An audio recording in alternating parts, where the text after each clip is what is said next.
Hello everyone, कैसे हैं आप सब। स्वागत है आप सभी का सर जी ऑनलाइन के यूट्यूब प्लेटफॉर्म पर। तो बच्चों, हमारी यूपी पुलिस कांस्टेबल के अपकमिंग एग्जाम के लिए रीजनिंग की क्लासेस चल रही हैं, जिसमें फिलहाल हमारा जो टॉपिक चल रहा है वो है एनालॉजी। एक क्लास अभी तक हम इस चैप्टर की कर चुके हैं और जिसमें मैंने आपको बताया था कि बेसिकली एनालॉजी है क्या, ठीक है, कितने टाइप के इससे क्वेश्चंस बनते हैं, कितने टाइप में ये चैप्टर डिवाइड है, यानी कितने पार्ट में ये चैप्टर जो है आपका डिवाइड है। तो मैंने आपको बताया था कि जो एनालॉजी है बेसिकली वो 3 टाइप में आपका डिवाइड है, ठीक है। 3 टाइप्स के क्वेश्चंस इससे आते हैं। पहला है आपका अल्फाबेटिकल एनालॉजी, दूसरा है न्यूमेरिकल एनालॉजी और तीसरा है वर्ड एनालॉजी, ठीक है। दो के बारे में हम वर्ड एनालॉजी जो है दो के बारे में हम पढ़ चुके हैं भाई, कि अल्फाबेटिकल और जो न्यूमेरिकल है वो क्या होते हैं, किस टाइप के क्वेश्चंस इनसे बनते हैं, सारे ही हमने अपनी प्रीवियस क्लास में डिस्कस किए थे। तो आज हम पढ़ेंगे वर्ड एनालॉजी के बारे में कि वर्ड एनालॉजी क्या होता है, किस तरीके से इसमें क्वेश्चंस बनते हैं, ठीक है। तो चलिए बिना किसी देरी के शुरुआत करते हैं आज की अपनी क्लास की। तो आज हम सीखेंगे वर्ड एनालॉजी के बारे में। तो बेसिकली वर्ड एनालॉजी का मतलब क्या है भाई। वर्ड एनालॉजी होती है आपकी पूरी जनरल अवेयरनेस पे बेस्ड, ठीक है। मैंने आपको एनालॉजी में क्या बताया था कि एनालॉजी में आपको 2 टर्म्स दिए होंगी, ठीक है, 2 चीजें दी होंगी, इनके बीच में एक रिलेशन होगा, कुछ ना कुछ कुछ भी सिमिलैरिटीज होंगी, ठीक है, और वही रिलेशन हमें दूसरी नेक्स्ट 2 चीजों के बीच में ढूंढना होता है। ये थी हमारी एनालॉजी। अब वर्ड एनालॉजी में इसको किस तरीके से देते हैं, देखो जैसे हमें सामने ये जो दिया गया है आपको देश और महाद्वीप दिए गए हैं, ठीक है। अब आप सोच रहे होंगे कि भाई रीजनिंग में ये जनरल अवेयरनेस वाली चीजें कहाँ से आ गई। तो ये वाला जो पार्ट है पूरा आपका जनरल अवेयरनेस पे बेस्ड है। जिस बच्चे की जीएस जितनी ज्यादा अच्छी होगी उतने ही ज्यादा क्वेश्चंस आप इस वाले पार्ट से कर पाएंगे, ठीक है। तो इसमें क्या होता है, जैसे हमें यहाँ पर दिया गया है भाई देश और महाद्वीप की, भाई जो भारत है वो क्या है, एशिया कॉन्टिनेंट का एक कंट्री है, ठीक है। तो यहाँ पर क्या होता है, आपको जैसे 2 कंट्रीज दे दी जाएंगी कि भाई भारत एशिया, ठीक है, भारत का रिलेशन किससे है, एशिया से है। आगे आपको दूसरी एक कंट्री दूसरी दे दी जाएगी, जैसे मान लीजिए इसमें से कोई भी फ्रांस दे दी गई और उसके आगे क्या होगा, आपका क्वेश्चन मार्क होगा।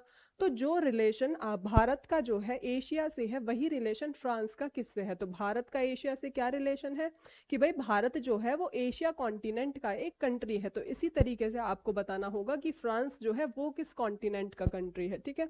तो इसमें आपका ये नहीं है कि कॉन्टिनेंट एंड कंट्री से ही रिलेटेड क्वेश्चंस आएंगे, आपकी जनरल अवेयरनेस में जितने भी टॉपिक्स हैं काफ़ी सारे, कि भाई आपके जो है करेंसी से रिलेटेड आ सकते हैं, ठीक है, और आपके जो है स्टेट कैपिटल से रिलेटेड क्वेश्चंस आ सकते हैं, या फिर कंट्री की जो कैपिटल्स हैं उनसे रिलेटेड क्वेश्चंस बन सकते हैं, ठीक है। तो काफ़ी सारे इसमें से आपके क्वेश्चंस बनते हैं। तो ये वाला जो पार्ट है वो बेसिकली इसीलिए आपका जो है जनरल अवेयरनेस पे बेस्ड है, क्योंकि याद करने के लिए आप कितने ही कर सकते हैं भाई, 4 5 10 कर लेंगे, बट जब आप अपनी जीएस वगैरह पढ़ते हैं तो उसमें आप काफ़ी सारी चीज़ें जो हैं याद करते हैं, उनको याद रखते हैं, ठीक है। तो वही आपका जो है यहाँ पर काम आता है। जितने अच्छे से आपने जीएस पढ़ी होगी उतना ही अच्छे से आप इस वाले पार्ट को कर पाएंगे। तो चलिए अभी फिलहाल के लिए कुछ हम सीख लेते हैं, कुछ मतलब जो इम्पोर्टेंट होते हैं, जिनके चांसेस ज़्यादा रहते हैं एग्जाम में आने के लिए, वो मैंने आपको जो है आपके लिए यहाँ पर लिखे हुए हैं। तो वो आप अपनी कॉपी में नोट कर लीजिए, ठीक है, और उनका थोड़ा सा रिविजन करिए। जैसे कॉन्टिनेंट एंड कंट्री की मैं बात करूँ तो जो भी आपके जो है फेमस कंट्रीज है, ठीक है, उनके कॉन्टिनेंट आपको याद होने चाहिए कि भाई वो किस में है। जैसे फ्रांस हो गया आपका, ठीक है, अमेरिका हो गया, और भी काफ़ी सारी कंट्रीज हैं कि भाई जो फेमस कंट्रीज होती हैं, जैसे इटली हो गया, ठीक है, या फिर चाइना। चाइना तो खैर हमारा यहीं पे एशिया वाले आसपास के नेबर कंट्रीज मत याद करना, क्योंकि नेबर कंट्रीज तो एशिया में ही आएंगी तो उनका कुछ फ़ायदा है नहीं, ठीक है। तो आज जो भी इंपॉर्टेंट कंट्रीज हैं उनके कॉन्टिनेंट्स याद होने चाहिए। और ये आपका जो है ज्योग्राफी में भी आपको काफ़ी हेल्पफुल रहेगा ये, क्योंकि ज्योग्राफी का तो ये टॉपिक ही है कि भाई उसमें काफ़ी सारे कॉन्टिनेंट्स जो है कंट्री के वो पूछे जा सकते हैं। चलिए अब देखते हैं नेक्स्ट क्या है। देश और संसद, जो कंट्रीज हैं और उनकी जो पार्लियामेंट है उससे रिलेटेड क्वेश्चंस भी आ सकता है आपका, कि जैसे भाई भारत जो है, भारत की संसद को संसद कहा जाता है, ऐसे ही अमेरिका की जो संसद है उसको क्या कहा जाता है, उसको कहा जाता है कांग्रेस, ठीक है। तो इसी तरीके से जापान की जो संसद है उसको कहा जाता है डाइट। तो इसमें से भी क्वेश्चंस आपके जो है बन सकते हैं। अब आगे देखते हैं। नगर और संस्थापक, जो सिटीज हैं और जो उनके फाउंडर रहे हैं उनसे रिलेटेड क्वेश्चंस भी आपके बन सकते हैं, ठीक है। कुछ इंपॉर्टेंट सिटीज जो है यहाँ पर लिखी गई हैं और उनके जो फाउंडर्स हैं वो भी लिखे गए हैं।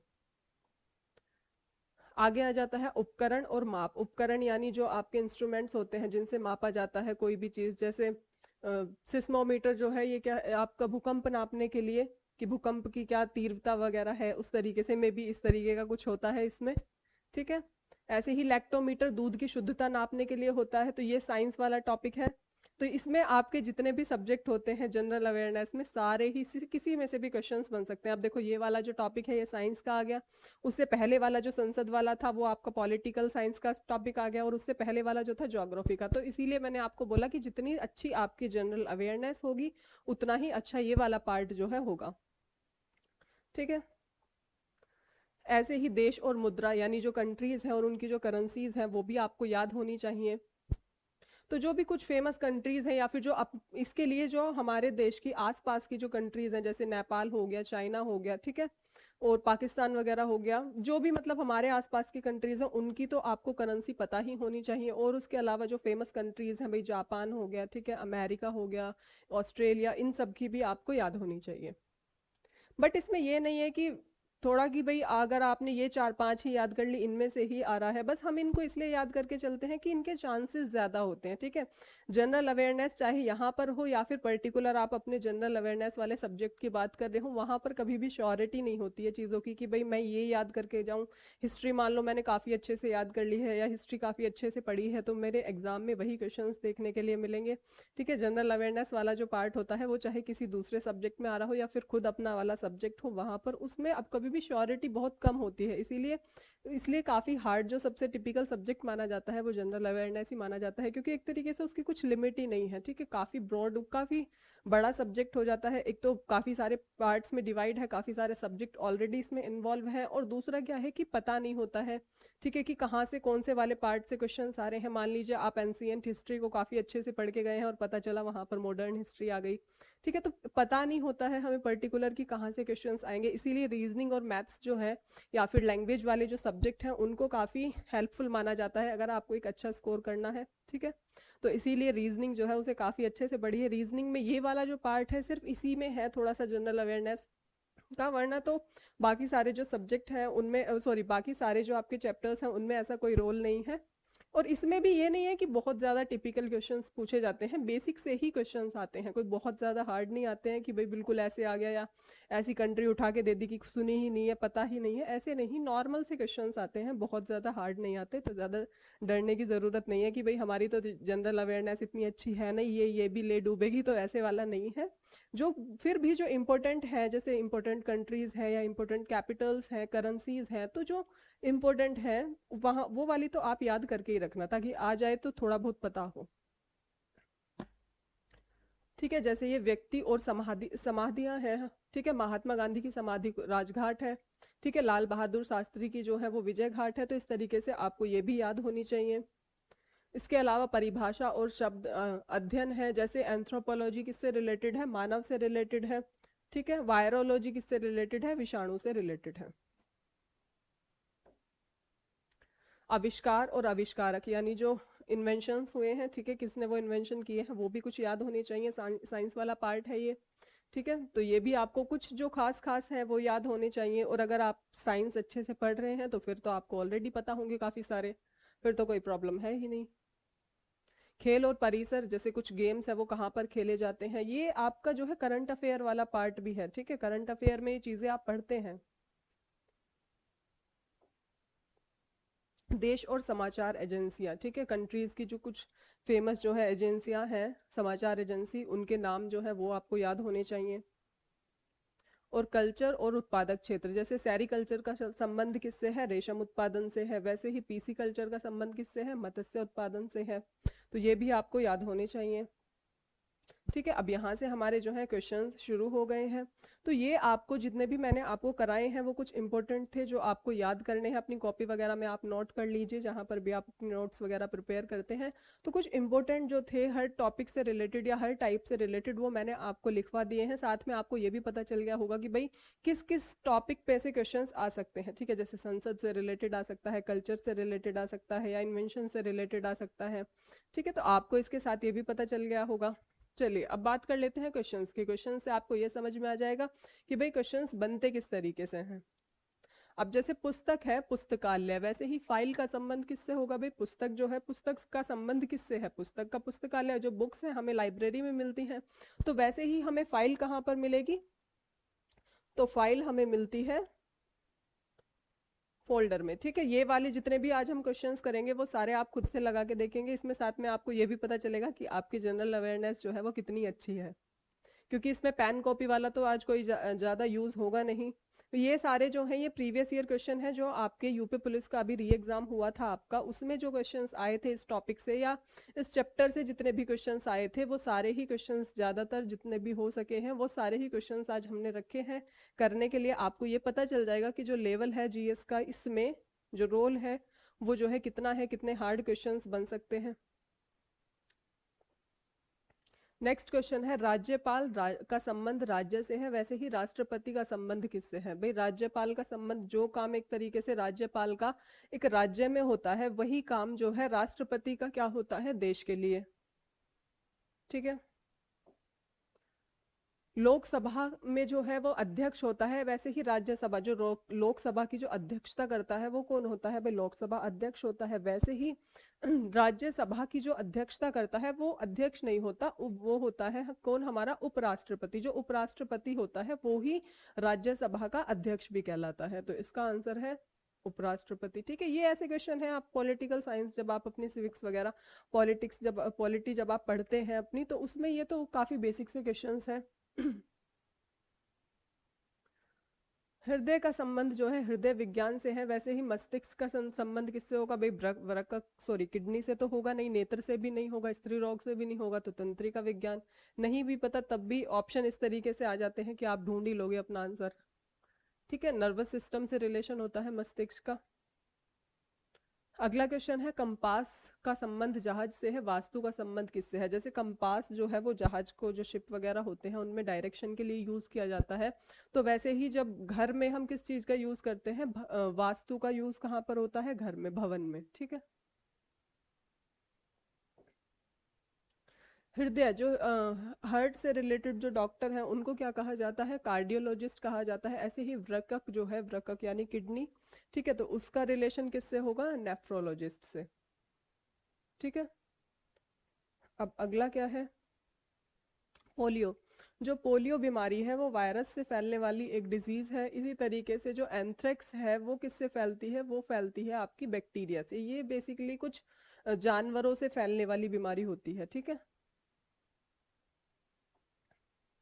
अगला है वेल। वेल जो है वो क्या है? स्तनपाई है। ऐसे ही कछुआ क्या है? वेल एक मैमल है। ठीक है, वार्म ब्लडेड एनिमल है ये। ठीक है, और स्तनपाई बेसिकली वो एनिमल होते हैं जो अपने बच्चों को जो है दूध पिलाते हैं। ऐसे ही कछुआ क्या है? कछुआ सरीसृप नहीं है। ठीक है, मछली नहीं है। ठीक है, तो ये क्या है? एक उभयचर है। उभयचर का मतलब होता है, एक तो ये कोल्ड ब्लड एनिमल्स होते हैं, ठीक है, और दूसरा क्या है? उभयचर का मतलब होता है आपका जो आपके जमीन पर भी रहते हो और पानी में भी रहते हो। ठीक है, तो उनको कहा जाता है उभयचर। तो कछुआ हो गया, ठीक है, और वो होता है फ्रॉग होता है। ठीक है, ये कुछ ऐसे ही जानवर है। अगला है चिकित्सक, निदान और ऐसे ही न्यायाधीश का संबंध किससे है? भाई चिकित्सक जो डॉक्टर है वो क्या करता है? निदान, डायग्नोस करता है, भाई कोई भी आपकी बीमारी है, ठीक है, उसको डायग्नोस करता है। ऐसे ही न्यायाधीश क्या करता है? भाई जज क्या करता है? जजमेंट करेगा। तो जज क्या करेगा? आपका निर्णय करेगा। ठीक है, तो इसमें ये है कि यहाँ पर तो हमने अभी फिलहाल हिंदी में ही क्वेश्चंस लिखे हुए हैं, बट एग्जाम में आपको दोनों लैंग्वेजेस में क्वेश्चंस आते हैं, तो वहां पर आपको ज़्यादा प्रॉब्लम नहीं होती। अगर आपको किसी चीज़ का मतलब जो है इंग्लिश में नहीं, सॉरी हिंदी में अगर नहीं भी पता है, तो फिर आप वहां पर इंग्लिश में भी देख सकते हैं। कुछ वर्ड्स ऐसे होते हैं कि हम जो है, हमें पता होता है कि इंग्लिश में तो उसका मतलब, बट हिंदी में हमें नहीं पता होता। ठीक है, जैसे क्रिकेट ही है, बहुत सारे वर्ड हैं, टेलीविजन है, टीवी ले लीजिए, बहुत सारे ऐसे शब्द हैं जो हमें हिंदी में तो शायद उनका मतलब पता भी नहीं होता कि है क्या। जैसे बीज गणित का संबंध किससे है? गणित से है। ऐसे ही सिम्फनी का संबंध किससे है? बीज गणित, अलजेब्रा जो है वो किससे? मैथ्स का एक पार्ट है। ठीक है, ऐसे ही सिम्फनी जो है ये आपका संगीत से इसका रिलेशन है। बेसिकली जो म्यूजिक कंपोजिशन टाइप का कुछ होता है तो उसमें ये इसका यूज होता है। अब नेक्स्ट क्वेश्चन आ जाता है, ये सारे ही प्रीवियस ईयर क्वेश्चन है जो अभी आपके एग्जाम में आए थे, जो अभी लास्ट एग्जाम हुआ था यूपी पुलिस का उसमें। तो अब आप ये देख सकते हैं कि ज्यादातर जो क्वेश्चंस बने हैं वो ज्यादातर ही वर्ड एनालॉजी के क्वेश्चंस देखने के लिए मिले थे। ठीक है, अगर आपके 4 या 3 क्वेश्चंस भी इस चैप्टर से आए हैं तो 3 में से 2 क्वेश्चन जो है वो वर्ड एनालॉजी के थे, और किसी किसी में तो ये था कि तीनों क्वेश्चन ही वर्ड एनालॉजी के थे।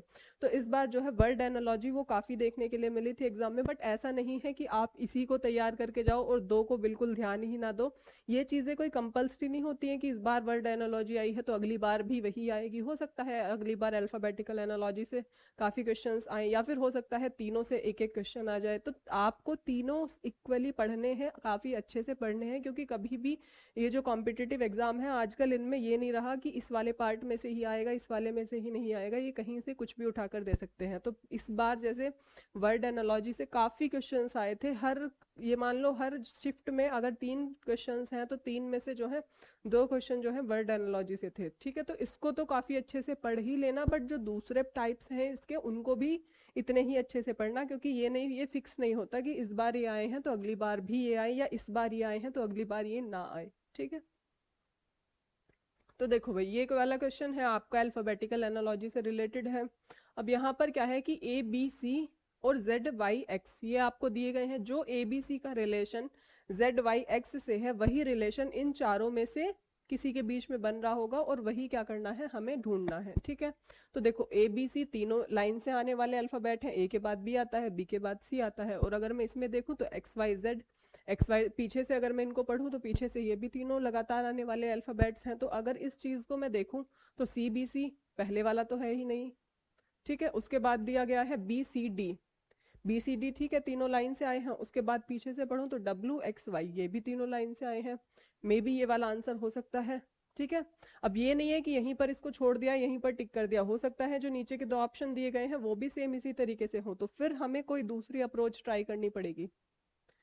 ठीक है, C D E, C D E तो ठीक है, बट जेड वाई एक्स ये पीछे से जो है तीनों लगातार आने वाले नहीं हैं। ठीक है, अब बी डी ई ये भी नहीं है, तो बेसिकली हमारा जो आंसर है वो क्या है, हमारा बी वाला ही है। साथ में इसमें एक और रिलेशन देखने के लिए मिल रहा है कि भाई जो ए है, ए का अपोजिट क्या होता है जेड, बी का अपोजिट क्या होता है वाई, और सी का अपोजिट क्या होता है एक्स। ठीक है, तो अब इसमें 2 तरीके से बन रहा है, या तो आप ये देख लीजिए कि ए बी सी भी तीनों लगातार आने वाले हैं और एक्स वाई जेड भी। ठीक है, या फिर आप ये देखिए कि ए बी सी का रिलेशन जेड वाई एक्स से किस तरीके के से है।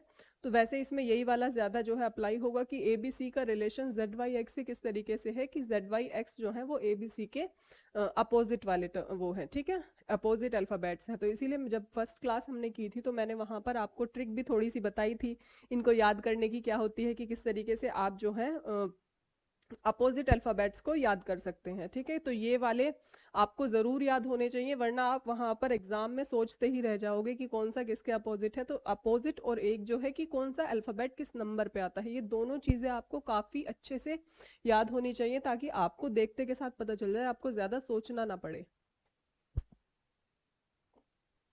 अगला क्वेश्चन है न्यूमेरिकल एनालॉजी से कि 138 का रिलेशन जो 18 की पावर 3 से है, वैसे ही 723 का रिलेशन जो है किससे होगा। अब देखो 138 में क्या है कि फर्स्ट और लास्ट वाला जो लेटर है वो लिखा गया है एक नंबर एक डिजिट की तरह, सॉरी 1 और 8 जो डिजिट है, ठीक है, उनको एक नंबर की तरह लिखा गया, और जो बीच वाली डिजिट है उसको पावर फॉर्म में कर दिया गया है। तो यानी जो बीच वाली डिजिट है वो हमारी पावर फॉर्म में होनी चाहिए। अब पावर फॉर्म में तो 3 में दे रखी है, चलो ये वाला ऑप्शन तो कट हो गया। ए बी ए सी और डी तीनों में ही जो 2 है वो पावर फॉर्म में है, तो फर्स्ट एंड लास्ट वाली जो डिजिट है 7 एंड 3 जो है उससे मिलकर एक नंबर बनना चाहिए। तो 7 और 3 कहाँ पर लिखा हुआ है, सी वाले में। ठीक है, तो इस तरीके से भी क्वेश्चन आपके आते हैं। अगला क्वेश्चन है भाई कि भारत का संबंध एशिया से है। देखो ये वाला क्वेश्चन वही आ गया है आपका, जो मैंने आपको बिल्कुल स्टार्टिंग में बताया था, कॉन्टिनेंट वाला जो पार्ट था कि भाई कंट्रीज और उनके कॉन्टिनेंट जो है वो आपको याद होने चाहिए। तो ये अब प्रीवियस ईयर क्वेश्चन है जो एग्जाम में आया हुआ है कि भारत का संबंध जिस प्रकार से एशिया से है, यानी एशिया कॉन्टिनेंट में भारत आता है, ठीक है, ऐसे ही इटली का संबंध किससे है, इटली यूरोप कॉन्टिनेंट की एक कंट्री है। ठीक है, तो इसीलिए आपको जो है कंट्री एंड कॉन्टिनेंट याद होने चाहिए। अगला क्वेश्चन है, प्रकाश का संबंध बल्ब से है, वैसे ही ध्वनि का संबंध जो है वो किससे है? जैसे भाई प्रकाश यानी लाइट जो है वो बल्ब से प्रोड्यूस हो रही है, तो इसी तरीके से जो ध्वनि है, ठीक है, तो वो किस चीज से प्रोड्यूस होती है? वो स्पीकर से आपकी प्रोड्यूस होती है, ठीक है। माउस से तो होती नहीं, माइक्रोफोन से भी नहीं होती है, हेडफोन से भी हो सकती है, बट हेडफोन क्या है, देखो बल्ब अगर मतलब इसको अगर थोड़ा सा आप क्वेश्चन को समझो तो अगर आपने बल्ब कोई लगाया हुआ है रूम में तो वो एक पर्टिकुलर इंसान के लिए तो रोशनी नहीं देगा, पूरे रूम के लिए है वो, ठीक है। वैसे ही अगर हेडफोन की मैं बात करूं तो हेडफोन जो है वो किसी एक पर्टिकुलर इंसान के लिए यूज होता है। आपने हेडफोन लगाए हुए हैं तो उसकी आवाज सिर्फ आप ही को तो आ रही है और किसी को तो नहीं आ रही, बट जो स्पीकर है वो क्या है, अगर यहाँ पर रूम में रखा हुआ है तो उसकी आवाज सभी को आएगी, ठीक है। तो स्पीकर क्या है, आपका ध्वनि को जो है प्रोड्यूस करने के लिए। ऑक्सीजन क्या है, ऑक्सीजन जलाने में मदद करती है, वैसे ही बुझाने में क्या मदद, कौन सी गैस मदद करती है? Carbon dioxide. अभाज्य का संबंध किससे है? भाज्य से है, यानी प्राइम नंबर्स का संबंध किससे है? कंपोजिट नंबर्स से है। प्राइम नंबर्स क्या होते हैं? जिनके दो फैक्टर्स होते हैं, वन एंड इट सेल्फ। और कंपोजिट नंबर्स क्या होते हैं? जिनके दो से ज्यादा फैक्टर्स होते हैं। वैसे ही विषम संख्याओं का संबंध किससे है? विषम संख्या यानी आपकी जो ओड नंबर्स हैं उनका रिलेशन किससे होगा? सम संख्याओं से यानी इवन नंबर से, ठीक है। तो नंबर्स के सॉरी जो आपके जो आपको जो दो टर्म्स दी गई हैं उनके बीच में एक रिलेशन होता है और वही रिलेशन हमें अगली दो चीजों के बीच में ढूंढना होता है, ठीक है। अगला क्वेश्चन है, जैसे ऑटिटिस जो है मीडिया वो कान से संबंधित कोई बीमारी है, वैसे ही मोतियाबिंद क्या है? मोतियाबिंद भाई सबको पता होता है कि आंख से संबंधित एक बीमारी है, ठीक है। जैसे सेवन का संबंध, सेवन का 49 से संबंध है, वैसे ही नो का संबंध इसमें तो डायरेक्टली लिख दिया गया है कि जैसे सात का संबंध जो है वो किससे है? 49 से है, वैसे ही नाइन का संबंध किससे होगा? तो भाई सेवन का स्क्वायर होता है 49, सेवन सेवन जा 49, तो वैसे ही नाइन का रिलेशन किससे होगा? आपका 81, नाइन का स्क्वायर क्या होता है? 81। लास्ट क्वेश्चन है ये आज का, और ये क्या है, मछली जो है गलफड़े यानी जो गिल्स होते हैं, मछली जो फिशेज होती हैं वो गिल्स से सांस लेती हैं, वैसे ही मानव यानी मनुष्य ह्यूमंस किससे सांस लेते हैं? फेफड़ों से, लंग्स से हम अपने सांस लेते हैं, ठीक है। तो देखकर आपको पता चल गया होगा कोई बहुत ज्यादा हाई लेवल नहीं है कि भाई बिल्कुल जनरल अवेयरनेस से इस तरीके के क्वेश्चंस उठा लेते हैं कि पता ही नहीं होता क्या है, बट हाँ ये है कि नॉलेज होनी चाहिए, और भाई नॉलेज तो आपको होगी ही। जब आप एक कॉम्पिटिटिव एग्जाम की तैयारी कर रहे हैं तो आप जनरल अवेयरनेस भी काफ़ी अच्छे से पढ़ रहे होंगे, ठीक है।